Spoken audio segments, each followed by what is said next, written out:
Dude, we were at it on Friday morning. So yesterday my goal was to work on that vertical tube net.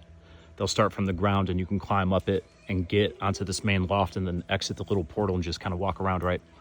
But I knew that I had to get my infrastructure rope set up so I knew how much of a space I had to work with there, right? And so this is what I did.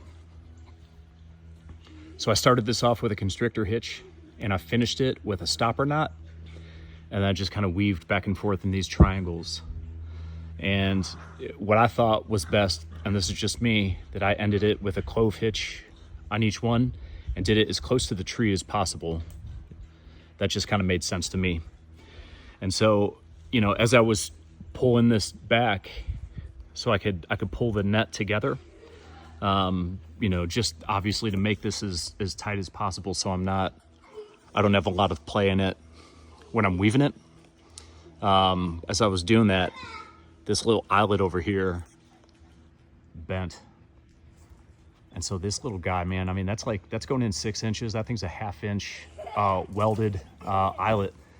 And it was enough force to do that. And so I was just using like a 3-to-1 pulley, you know, initially to go from here to here and here to here to pull this first before I did the infrastructure net, and just doing that was enough to bend this little guy. So like my lesson learned, I mean, you know, I think it's gonna be fine.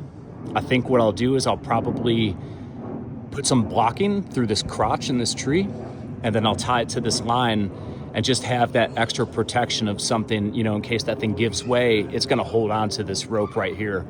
But I think once I get it weaved up, it's gonna be fine because I've got 2 other eyelets on the back of this, and you know, it should be pretty good. So, but the next video is gonna be me kind of getting this little guy in place, this little net here.